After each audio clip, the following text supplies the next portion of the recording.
Hi guys, welcome back to wonder freaks. First of all అందరూ ఎలా ఉన్నారు కమెంట్స్లో చెప్పండి. చాలా రోజులు అయిపోయింది అందరూ ఎలా ఉన్నారు అని అడిగి. వ్లాగ్స్ పెట్టి కూడా చాలా రోజులు అయిపోయింది కదా. షార్ట్స్ అంటే డైలీ పెడుతూ ఉన్నా కానీ అసలు మెయిన్ వ్లాగ్స్ వల్లే కదా మీకు మాకు కనెక్షన్ ఉండేది. ఈ ఇయర్ స్టార్టింగ్ నుండి వ్లాగ్స్ ఎంత తీద్దామన్నా కానీ అసలు టైమే కుదరట్లేదు. వ్లాగ్ తీయాలని స్టార్ట్ చేసినా కానీ అసలు అది కంప్లీట్ అవ్వట్లేదు. ముందైతే ఒక మంచి గుడ్ న్యూస్, మెయిన్ ఫ్యామిలీ గురించి. అది నా సైడ్ అయినా కానీ మా హస్బెండ్ సైడ్ అయినా కానీ వ్లాగ్ అయితే స్కిప్ చేయకుండా లాస్ట్ వరకు చూడండి. చాలా అంటే చాలా బాగుంటుంది. 2 months నుండి అసలు వ్లాగ్సే సరిగా పెట్టట్లేదు కదా. ఏం చేస్తున్నాము అదంతా ఇందులో ఉంటుంది. ఈ వ్లాగ్ అయితే 2 months నుండి తీస్తున్న వ్లాగ్.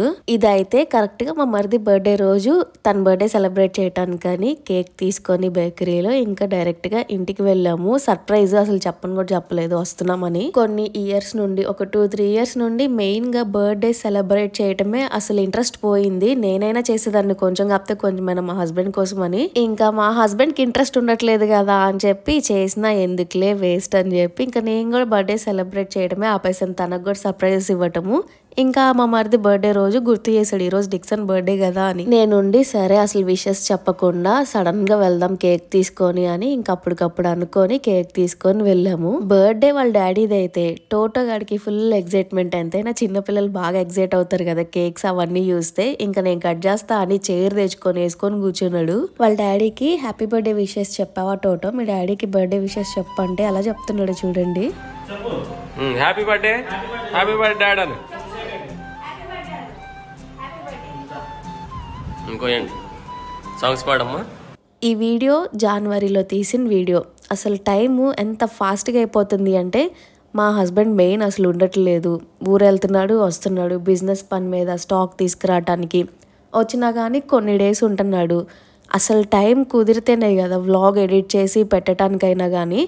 సరే అని చెప్పి వ్లాగ్స్ అసలు తీయటమే ఆపేసాము. ఎప్పుడో గుర్తొచ్చినప్పుడు అలా క్లిప్పింగ్స్ తీసినవన్నీ కలిపి యాడ్ చేసాము. నాకేంటి వీడియోస్ పెట్టకపోతే అసలు ఏదో మిస్ అవుతున్న ఫీలింగ్ ఉంటుంది. మెయిన్ వ్లాగింగ్ అంటే నాకు ఇష్టం కదా.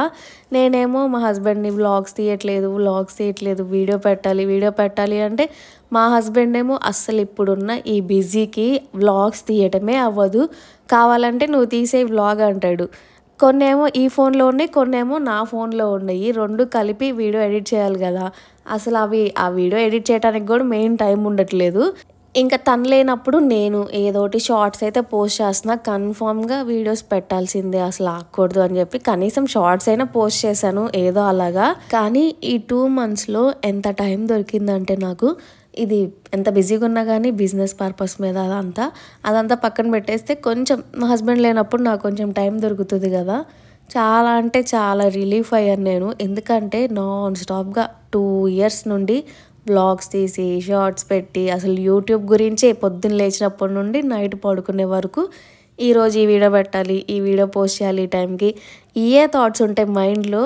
అవన్నీ పక్కన పెట్టేసి యూట్యూబ్ రిలేటెడ్ కూడా ఏదో రోజుకొక షార్ట్ అలా వేసి కొంచెం నేనైతే రిలీఫ్ అయ్యాను ఈ గ్యాప్లో. మెయిన్ మనకి స్ట్రెస్ అనేది కూడా ఉంటుంది యూట్యూబ్ వల్ల. కొంచెం ఈ వీడియోస్ ఫ్లో అయ్యేసరికి మైండ్ కూడా కొంచెం బాగా పీస్ఫుల్గా ఉందనిపించింది. కొంచెం రిలాక్స్ అయ్యాను.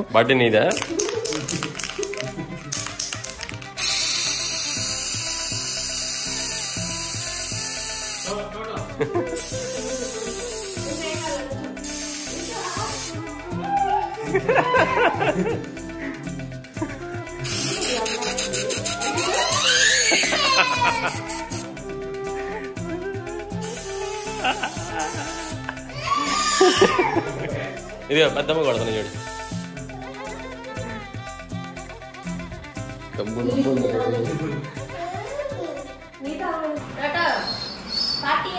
అసలు మెయిన్ ఇంపార్టెంట్ విషయం చెప్పాలి. ఆ బర్త్డే రోజు టోటోగా లేడు ఇంట్లో, వాళ్ళ నానమ్మ తాత దగ్గరికి వెళ్ళాడు. ఇంకా వాడిని పిలిపించాం. వాడు రావటానికి 1 hour పట్టింది. అప్పుడు దాకా వెయిట్ చేసి అప్పుడు ఆ కేక్ కటింగ్ అంతా చేసాము. అంత బిజీగా ఉన్నాడు టోటో. వాడు కూడా న్యూ ఇయర్ స్టార్ట్ అయినప్పటి నుండి ఫుల్ హ్యాపీ. ఎందుకంటే వాళ్ళ నానమ్మ తాత దగ్గరికి వెళ్తున్నాడు కదా. ఇంకా కాల్ చేస్తే అప్పుడు వచ్చాడు. అప్పుడు కూడా ఎంత అసలు 1 అవర్ వెయిట్ చేసాము. వాడు వస్తే కేక్ కటింగ్ చేయాలి అని చెప్పి. ఎంత హ్యాపీగా ఉన్నాడంటే వాడు అటు ఇటు తిరుగుతూనే ఉంటాడు. మా దగ్గరికి వస్తాడు, అటు వాళ్ళ నానమ్మ తాత వాళ్ళ దగ్గరికి వెళ్తాడు. వాళ్ళ ఇంట్లో ఉండటం అసలు చాలా రేర్ అయిపోయింది ఈ మధ్య వాడు. ఇంకా మా దగ్గరికి రావటం కొంచెం తగ్గించాడు. ఎందుకంటే మా హస్బెండ్ ఉండడు, వాళ్ళ పెద్దనాన్న ఊరు వెళ్తున్నాడు కదా, నేను ఇంట్లో ఒక్కదాన్నే ఉంటాను. ఇంకా మా ఇంటికి వచ్చినా కానీ ఏముంటుంది, వాళ్ళ పెద్దనాన్న ఉంటే మేము అందరం కలిసి కాస్త టైం స్పెండ్ చేస్తాము. ఇంకా సరే అని చెప్పి నేను కూడా ఎక్కువ వాడిని ఇంటికి రమ్మనట్లేదు. ఎందుకంటే వాళ్ళ నానమ్మ తాత దగ్గరికి వెళ్తున్నాడు కదా, కొంచెం వాడికి అక్కడే బాగుంటుంది అని చెప్పి ఇంట్లో నేను ఉన్నా కానీ ఒక్కదాన్నే ఉంటాను, బోర్ కొడతా ఉంటుందని ఎక్కువ ఇక్కడికే వస్తున్నాం. కానీ వాటిని చూడటానికి ఇంటికి కూడా ఎక్కువ తీసుకెళ్ళట్లేదు. వాళ్ళ పెద్దనాన్న వచ్చినప్పుడు ఇంక అప్పుడు తీసుకొని వెళ్తాం ఇంటికి, కొంచెం మేము ఆడిపిస్తాం కాబట్టి ఇద్దరం ఉంటాం అని చెప్పి. లేదంటే అసలు నేను ఒక్కదాన్నే ఉన్నానంటే అసలు ఇంటికి కూడా రాడు, ఎక్కువ వాళ్ళ నానమ్మ తాత దగ్గరికి వెళ్ళిపోతాడు.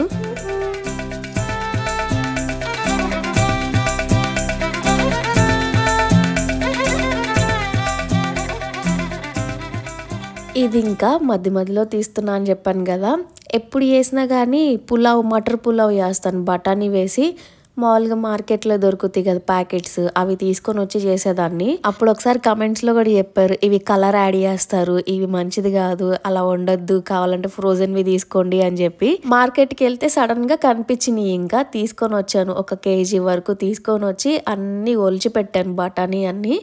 ఇంకా అవి అయిపోయేదాకా మటర్ పులావు లేదంటే ఈ మటర్ పన్నీర్ ఇవన్నీ చేద్దాంలే అని చెప్పి తీసుకొని వచ్చాను. ఇంకా తీసుకొచ్చిన నెక్స్ట్ డే ఇలా పులావ్ వేసుకొని తిన్నాము. టేస్ట్ అయితే ఎంత బాగుందంటే, ఎక్కువ నేను చేసే వెజ్ రెసిపీస్లో మా హస్బెండ్ మ్యాక్సిమం అన్నీ ఇష్టపడతాడు. నాన్ వెజ్లో చికెన్, మటన్, ఫిష్ ఎప్పుడో రేర్గా వండుకుంటాం కాబట్టి నాన్ వెజ్ ఎక్కువ చికెనే వండుతాను నేను. అందుకే వెజ్ రెసిపీస్ ఎక్కువ ఎక్స్పెరిమెంట్ చేస్తూ ఉంటాను.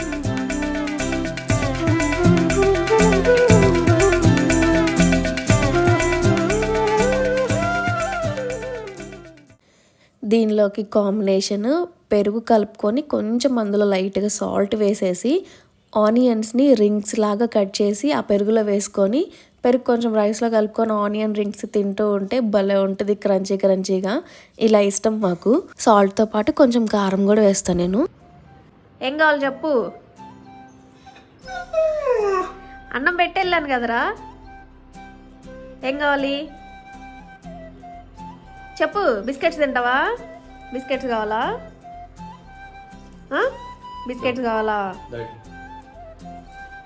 బిస్కెట్స్ తీసుకురాలే. బిస్కుట్ కావాలా? బిస్కుట్. పెడిగ్రీ మాత్రం తినొద్దు, బిస్కెట్స్ మాత్రం తిను, సరేనా? ఇవ్వను ఇవ్వను ఇవ్వను. ఇది నాకు, ఇది నాకు. ఎప్పుడు మా గురించే కాదు, మా సింబగాడి గురించి కూడా చెప్పాలి కదా, అందుకే అలా లైవ్లో తీసాను. వాడికి నేను ఆల్రెడీ అన్నం పెట్టి వెళ్ళాను, మళ్ళీ పెడిగ్రీ కూడా పెట్టెళ్ళా బయటికి వెళ్ళేటప్పుడు, తినరా అని చెప్పి. ఆ పెడిగ్రీ తినకుండా మేము బయట నుండి తీసుకొని వస్తాం స్నాక్స్ అవన్నీ, వాటి కోసం వెయిట్ చేస్తాడు. బిస్కెట్స్ కన్ఫామ్గా తీసుకొస్తామని తెలుసు. వాడికి ఆ బిస్కెట్ ప్యాకెట్ ఎదురుగుంటే చాలు నోరు ఊరిపోతా ఉంటుంది, సొంగగా అరుస్తూ ఉంటాడు, పెట్టండి పెట్టండి అని చెప్పి.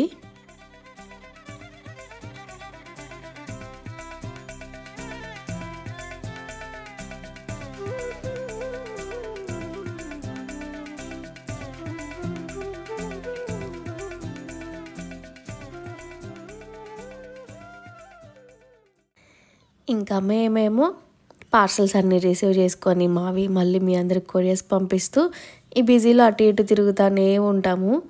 ఇంకా టైం ఉన్నప్పుడు టోటోగాడి దగ్గరికి వెళ్తూ ఉంటాము. వాడి దగ్గర కాసేపు కూర్చొని ఇంకా మళ్ళీ బ్యాక్ టు వర్క్, మా పనులు మేము చేసుకుంటూ ఉంటాము. అయితే ఇక్కడ వీడి దగ్గరికి వెళ్ళినప్పుడు వాడు ఏయో స్నాక్స్ వేసుకొని తింటున్నాడు. వాడు నార్మల్గా అసలు పెట్టడంట, పక్కన ఎవరైనా ఉన్నా కానీ అసలు పెట్టడు. వాడు గిన్నెలో తీసుకున్నా కానీ వెళ్ళిపోతాడు, అసలు దొరకడు కూడా, వాళ్ళు ఎదురుగా కూడా రాడంట. వాడికి ఏంటంటే ఎక్కువైపోయి నా బౌల్లో వేస్తున్నాడు, నువ్వు తిను అని. ఇంతకుముందు వద్దనే కొద్ది నోట్లో పెట్టేవాడు, ఇప్పుడు వాడికి ఇష్టం ఉంటేనే పెడుతున్నాడు. వాళ్ళ డాడీ చెప్తున్నాడు వాడికి ఎక్కువైపోయి పెడుతున్నాడు అంట నాకు.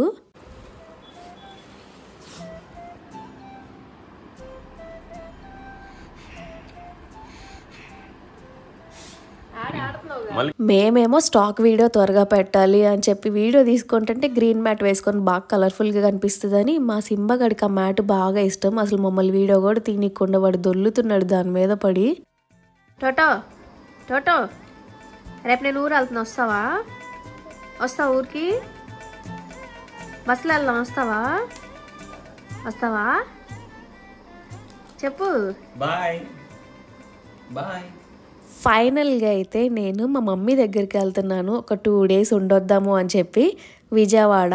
ఇంకా విజయవాడ అంతా ఎక్స్ప్లోర్ చేశాను 2 days. ఏముంది విజయవాడ ఎక్స్ప్లోర్ చేయడానికి అనుకోవచ్చు. నేను అసలు ఇంట్లో ఉండి బయటికే వెళ్ళను ఎక్కువ. ఇంకా నన్ను తిప్పుతూ ఉంటుంది మా మమ్మీ బయటికి. ఇది గుణదల తిరునాళ్ళ జరిగింది కదా, ఇంకా అక్కడికి తీసుకొని వెళ్ళారు. రీసెంట్గానే జరిగింది అంటే నాకు ఆల్రెడీ తెలుసు, వద్దామనుకున్నా కానీ నాకు కుదరలేదు అనేసరికి అవునా అని చెప్పి ఇంకా అదంతా ఏరియా మొత్తం తిప్పారు. అసలు మేము కూడా తిరునాళ్ళకి వద్దామని ప్లాను. అప్పటికి ఇంకా పార్సల్స్ అందరికీ వేయటం లేట్ అయిపోయేసరికి ఇంకా సరే ఫ్రీగా ఉన్నప్పుడు వెళ్దాంలే అని ఆగిపోయాము. ఇప్పుడు కూడా పైకి ఎక్కుదాం అనిపించింది కానీ ఇద్దరు వస్తే బాగుంటుంది, నేను ఒక్కదాన్నే వద్దు, మా హస్బెండ్ని తీసుకొని వెళ్ళాలి అని చెప్పి ఇంకా పైకి కూడా ఎక్కలేదు. ఇంతకు ముందు నేను శ్రీధర్స్లో కోచింగ్ తీసుకోవడానికి వచ్చేదాన్ని డైలీ. అప్పుడు మా ఫ్రెండ్స్తో కలిసి ఎన్నిసార్లు వెళ్ళుంటానో కొండపైకి. చాలా బాగుంటుంది ఆ ప్లేస్. ఈసారి కన్ఫర్మ్గా నేను మా హస్బెండ్ రావాలి. మా ఇంట్లో వాళ్ళు కూడా అదే అంటున్నారు, ఇద్దరు వెళ్ళండి బాగుంటుంది, ఒక్కదాన్ని వద్దు అని. ఫ్యామిలీలో కొత్త పర్సన్ యాడ్ అయ్యారు. వీడికి 3 years. వాడి పేరు లియో, జర్మన్ షెపర్డ్. మా సింబాగండి చూసి వీడిని చూస్తుంటే నాకు పెద్ద డాగ్ కదా భయం వేస్తుంది వాడి దగ్గరికి వెళ్ళాలి అంటే. మా మమ్మీ ఉండి అసలు వాడు ఏమనడు, బయట వాళ్ళని అయితే ఏదన్నా అంటాడు, ఇంట్లో వాళ్ళని అసలు ఏమనడు, వెళ్ళు అంటున్నా కానీ నాకు భయం వేస్తుంది. ఎందుకంటే వాడు వచ్చినప్పటి నుండి నేను ఎప్పుడు వాడిని చూడలా. కానీ మా మమ్మీ చెప్తా ఉంటుందంట, వనజ ఉంది, మీ అక్క ఉంది అని చెప్పి. ఇంకా ఎల్లు దగ్గరికి అంటే కొంచెం చైర్ దగ్గరికి వేసుకొని కూర్చున్నాను. అలవాటు అవుతాడని వాడికి పెరుగన్నం కలిపి నేనే వాడికి బౌల్ అక్కడ పెట్టాను.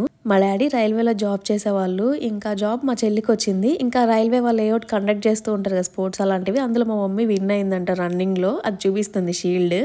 ఇంకేంటి చుట్టూ క్వార్టర్స్ కదా, చాలా బాగుంటుంది ప్లెజెంట్గా. అదంతా వ్యూ ఎంజాయ్ చేస్తున్నాను. చెట్లు ఎన్ని ఉన్నాయి, మామిడికాయ చెట్లు, జామ చెట్లు. ఇంకా కుదిరినప్పుడల్లా బయటకు తీసుకొని వెళ్ళి తిప్పుతా ఉంటారు. ఇంకా తిరుగుతానే ఉన్నా నేనైతే.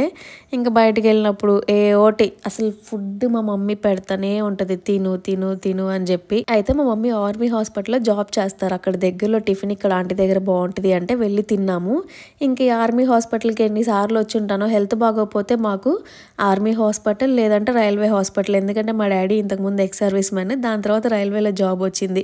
ఈ 2 హాస్పిటల్స్ మెయిన్ తిరుగుతూ ఉండేవాళ్ళం మేము హెల్త్ బాగోనప్పుడు. చిన్న ఫీవర్ వచ్చినా ఏమొచ్చినా ఇంకా ఆ హాస్పిటల్సే మాకు. బయట హాస్పిటల్స్ అసలు తెలిసేదే లేదు. నా పెళ్ళయ్యాక ఇంకా బయట హాస్పిటల్స్కి వెళ్ళింది నేను ఇంకా ఎందుకు రెడీ అవుతున్నాను అంటే ఆ రోజు కాన్సర్ట్ ఉంది, టికెట్స్ ట్రై చేసాము, ఆన్లైన్లో అవ్వలేదు. సరే ఇంకా అక్కడికి వెళ్తే అయినా దొరుకుతాయేమో అని చెప్పి ఇంకా గబగబా రెడీ అవుతున్నాను. అసలు ముందు చెప్పుంటే టికెట్స్ దొరికాయి, నేనే అసలు వద్దులే అని చెప్పన్నాను, రావటం ఇంట్రెస్ట్ లేదులే అని. ఇంకా మా హస్బెండ్ వెళ్ళు, ఏం చేస్తావు ఇంట్లో ఉండి, నేను మళ్ళీ ఊరు వెళ్తూ వస్తూ ఉంటా, ఇంట్లో ఒక్కదానివే ఉంటావు, బోర్ కొడుతుంది అంటావు కదా, నేను ఉన్నప్పుడు వెళ్ళు, మీ మమ్మీ వాళ్ళ దగ్గర 2 పిలుస్తున్నారు కదా అంటే ఇంకా అప్పటికప్పుడు అనుకోకుండా వెళ్ళాను నేను విజయవాడ. నాకేంటంటే ఇంట్లో మా సింబగాడు వాడు అన్నం తింటాడా లేదా ఇదొకటి ఆలోచన ఉంటుంది ఎంత బయటికి వెళ్ళినా కానీ. మా హస్బెండ్ ఫస్ట్ నువ్వు వెళ్ళి ఇంట్లో ఉండి మీ మమ్మీ వాళ్ళ దగ్గరికి వెళ్ళు, ఎన్ని రోజులు కావాలంటే అన్ని రోజులు ఉండరా, 10 days అయినా ఉంటావా, ఉండిరా అనేసరికి నేను చూసుకుంటా సింబగాడిని అంటే ఇంక అప్పటికప్పుడు అనుకొని నైట్ ప్లాన్ చేసుకొని వెళ్ళాను. నెక్స్ట్ డే మార్నింగ్ వెళ్ళినందుకు ఉన్న 2 days అయినా కానీ ఎంత రిలాక్స్ అనిపించింది అంటే, ఎంతైనా అమ్మాయిలకి పెళ్ళయ్యాక మన ఇంటికి వెళ్తున్నాము అంటే ఏదో తెలియని హ్యాపీనెస్ కదా. ఇంకా ఇంట్లో ఇక్కడంటే ఇంట్లో పనులు చేసుకుంటాను, అన్నీ ఉంటాయి. అక్కడికి వెళ్తే అసలు ఒక్క పని చేయనివ్వదు మా మమ్మీ. చాలా అంటే చాలా రిలాక్స్ అయ్యి వచ్చాను నేను. మెయిన్ నన్ను చూసి మా హస్బెండ్ హ్యాపీ, ఎందుకంటే మా ఇంటికి వెళ్తున్నా అంటే నా ఫేస్లో ఏదో తెలియని హ్యాపీనెస్ ఉంటుందంట. అందుకే నువ్వు ఫస్ట్ వెళ్ళు అని చెప్పి ఇంకా నన్ను పంపించాడు. అసలు కాల్స్ కూడా చేయడు, అసలు డిస్టర్బ్ కూడా చేయడు నన్ను. నీ టైం స్పెండ్ నువ్వు చెయ్యి, నాకు కాల్స్ కూడా చేయొద్దు, పట్టించుకోవద్దు, నేను బాగానే ఉంటా లేట్లో అని చెప్పి. వీడిని నేను స్లోగా అలవాటు చేసుకుంటున్నా. మా మమ్మీ వాళ్ళు కూర్చున్నాడు, అప్పుడు దాకా సడన్గా వీడియో తీస్తారు పక్కకి వెళ్ళిపోయాడు. మా మమ్మీ అంటే ఎంత ఇష్టం అంటే వాడికి చాలా ఇష్టం. వాడనే కాదు మా సింబాగాడికి కూడా చాలా ఇష్టం. మా మమ్మీ వస్తే ఎంత హ్యాపీగా ఫీల్ అవుతాడు, అసలు మమ్మల్ని కూడా పట్టించుకోడు వాడు. ఇంకా ఈవినింగ్ అలాగా బయటికి వెళ్ళాము. ఫస్ట్ టైం నేను విజయవాడలో నైట్ టైం ఇలాగా బయట తిరగటము. అలా ప్రకాశం బ్యారేజ్ పై నుండి మేము వేరే ఊరు వెళ్తున్నాము. మంగళగిరి దగ్గర వెంకటపాలెమో ఏదో ఊరి పేరు మర్చిపోయిన, నాకు సరిగ్గా గుర్తులేదు. కానీ అక్కడ వెంకటేశ్వర స్వామి టెంపుల్ చాలా బాగుంటుంది. ఎగ్జాక్ట్ తిరుపతిలో లానే ఉంటుంది లోపల విగ్రహము. అంటే చాలా ప్లెజెంట్గా ఉంటుంది. వెళ్దాం పదా అంటే ఇంకా రెడీ అయ్యి వెళ్ళాను. ఇంకా అలా ప్రకాశం బ్యారేజ్ పై నుండి వెళ్తూ ఉంటే చల్లటి గాలి వస్తూ ఉంది. ఆ లైటింగ్స్, కొండపైన అమ్మవారి టెంపుల్, అసలు నిజంగా చెప్పాలంటే విజయవాడ వెళ్ళి నేను చాలా కాలమే అయిపోయింది. ఇంక వెళ్ళాను కదా! వెళ్ళిన 2 డేస్ ఉన్నా గానీ ఎంత ఎంజాయ్ చేశానంటే నేను చాలా బాగా ఎంజాయ్ చేశాను. ఇది నిజంగా మీ బ్లెస్సింగ్ అని చెప్పాలి. మా బిజినెస్ స్టార్ట్ చేసినప్పుడు చాలామంది కమెంట్స్ పెట్టారు వచ్చి. చాలామంది అంటే ఒక 5, 6 మెంబర్స్ పెట్టినా కానీ హార్ట్‌ఫుల్‌గా పెట్టారు మీరు కమెంట్స్. ఆ కమెంట్స్ మాకు బ్లెస్సింగ్ లాగా బాగా దేవుడు మమ్మల్ని బ్లెస్ చేసినట్టున్నారు. ఎందుకంటే ఆ కమెంట్స్‌లో మీ బిజినెస్ బాగా స్టార్ట్ చేసుకున్నారు. అలానే మీ ఫ్యామిలీ కూడా మీ దగ్గరికి రావాలి. మీరు హ్యాపీగా ఉండాలి. మీరు చాలా హార్డ్ వర్క్ చేస్తారు మీ ఇద్దరు అని కమెంట్స్ వచ్చినప్పుడు బాగా హ్యాపీగా అనిపిస్తది. నిజంగానే మీరు ఇచ్చిన బ్లెస్సింగ్స్ హార్ట్‌ఫుల్‌గా ఇచ్చారు కాబట్టి నేను ఈరోజు మా ఫ్యామిలీతో టైం స్పెండ్ చేయడానికి వెళ్ళాను. చాలా అంటే చాలా బాగుంది నాకు. లోపలికెళ్ళి టెంపుల్‌లో అలా కాసేపు ఉండొస్తే ఎంత ప్రశాంతంగా ఉంది అంటే మెయిన్ నేను మా హస్బెండ్ చర్చ్ అయినా కానీ టెంపుల్ అయినా ఏదైనా కానీ లోపల అసలు వీడియో తీయడానికి ఇష్టపడము. ఎందుకంటే మెయిన్ మనం వెళ్ళేది మన మనసు ప్రశాంతంగా ఉండాలని కదా, అందుకే ఎక్కువ ఇష్టపడము. ఎలా ఉందంటే లోపల టెంపుల్లో సేమ్ ఇంకా తిరుపతిలో చూసినట్టే ఉంది. వెంకటేశ్వర స్వామిని ఏకాంత సేవ చేశారు కరెక్ట్గా మేము వెళ్ళిన టైంకి. అసలు ఏ సౌండ్ లేదు, అంత బాగుంది పీస్ఫుల్గా. దగ్గర నుండి వెళ్ళి దర్శనం చేసుకొని వచ్చాం. తిరుపతిలో లానే అనిపించింది నాకైతే. వచ్చేదారిలో మంతెన సత్యనారాయణ గారిది కూడా చూశాను. నేచర్ క్యూర్ హాస్పిటల్ ఏదో అంటారు కదా, అది చూశాను. చాలా బాగుంది. డే టైంలో వస్తే ఇంకా బాగుండేది అనిపించింది. ఇంక ఇది నెక్స్ట్ డే మార్నింగ్ టీ పెట్టుకొని తాగి ఇంకా మా మమ్మీ వాడు ఏమన్నాడు లియో గారి దగ్గరికి వెళ్ళు అంటే ఇంక ధైర్యం చేసి దగ్గరికి వెళ్ళాను. అసలు ఏమనలేదు నన్ను. మా మమ్మీ అక్కరా పెద్దక్క అది ఇది అని చెప్తుంటే వాడు అంతే కూర్చొని చూస్తున్నాడు. సింబగాడిని పట్టుకొని ముద్దు పెడతా, వాడిని ఎలా పాంపరింగ్ చేస్తాను వాడిని కూడా అంతే చేసా, ఏమనట్లా. మా సింబగాడికి ఎలా మసాజ్లు కావాలో వీడికి కూడా అంతే మసాజ్లు కావాలి. కానీ ఎంత ప్రొటెక్టివ్ అంటే ఇంట్లో వాళ్ళని తప్ప అసలు బయట వాళ్ళని రానివ్వడంట వీడు. చాలా అంటే చాలా ప్రొటెక్టివ్ వీడు. జర్మన్ చెప్పడు కదా ఎంతైనా కానీ. నాకు అప్పటికి భయం వేస్తుంది. గపక్కన పైకి వచ్చినా కానీ పెద్ద డాగ్ కదా తప్పించుకోలేనేమో, మా సింబగడ్ అంటే అలవాటు కదా అని. మా మమ్మీ అసలు ఏమన్నాడు వాడు, ఏమన్నాడు నువ్వు వెళ్ళు నేనున్నా అంటే ఇంకెళ్ళి అలా అలవాటు చేసుకున్నా. ఎంత ఫ్రెండ్లీ అయిపోయాడంటే నేను ఆ రోజు వచ్చేస్తుంటే కూడా ఊరి నుండి అరుస్తున్నాడు వెళ్ళిపోతున్నా అని చెప్పి, అంత క్లోజ్ అయ్యాడు నాకు. కానీ వీడికి షేక్ హ్యాండ్లు ఇవ్వటం హైఫైస్ ఇవ్వటం అవేమీ తెలియదు, నేర్పిలేదంట. మా సింబగాడి కంటే నేను నేర్పించా, వీళ్ళు అసలు మా మమ్మీ వాళ్ళు నేర్పిలేదు. మా మమ్మీ ఇంకా మార్నింగ్ గారెపిండికి నానబెట్టేసింది. మటన్ కర్రీ వండి పంపిస్తాను ఇంటికి వెళ్ళాక, మీ హస్బెండ్కి వేసి పెట్టు ఇద్దరు తినండి ఇంటికి వెళ్ళాక గారెలు వేసుకొని అని చెప్పి మటన్ కర్రీ వండింది. అది వండినా కానీ నాకు కేఎఫ్సీ అంటే ఇష్టం అని చెప్పి కేఎఫ్సీ ఆర్డర్ చేసింది తిను అని చెప్పి. ఈ 2 days అయితే ఫుల్గా తినేసాను నేను. ఎక్కువైపోయింది అనిపించింది. మా మమ్మీ అసలు ఇంట్లో ఉంటే తినిపిస్తానే ఉంటుంది, అవి తిను ఈ తిను అని చెప్పి. ఇంకా రిటర్న్ వచ్చేసాను ఇంటికి. ఇంటికి వచ్చాక ఇంకో సర్ప్రైజ్ ఏంటంటే మా అత్తయ్య నేను ఇంట్లో లేనని చెప్పి మా హస్బెండ్కి ఆఫ్టర్నూన్ బిర్యానీ పంపించిందంట తింటాడని. ఇంకా తను తిన్నాక నా కోసం కొంచెం ఉంచాడు, నాకు ఇష్టం అని చెప్పి బిర్యానీ. టేస్ట్ చాలా బాగుంది, సాంబార్తో వేసుకొని తిన్నాను. చాలా రోజులు అయిపోయింది బిర్యానీ తిని. ఈ 2 monthsలో ఇవన్నీ జరిగినాయి. లాస్ట్ 2 years నుండి మేము ఎన్ని ప్రాబ్లమ్స్ ఫేస్ చేసినా కానీ ఈ ఇయర్ మాకు హ్యాపీనెస్ ఇచ్చింది. కొంచెం ఫ్యామిలీస్ రావటం మా దగ్గరికి, మేము హ్యాపీగా ఉండటము, ఇదంతా మాకు కొంచెం స్ట్రెస్ రిలీఫ్ అనిపించింది. ఉన్న ప్రాబ్లమ్స్ అన్నీ మర్చిపోయి బిజినెస్ కూడా కొంచెం స్టార్ట్ చేసాం మేము మీ అందరి సపోర్ట్తో. మమ్మల్ని ఎవరైతే హార్ట్ఫుల్గా బ్లెస్ చేశారో అందరికీ పేరు పేరున థ్యాంక్స్. మీ అందరి సపోర్ట్ ఇలానే ఉంటుంది అనుకుంటున్నాను. వీడియో నచ్చితే లైక్ చేయండి, కొత్తగా ఎవరైనా చూస్తుంటే సబ్స్క్రైబ్ చేసుకోండి. బాయ్.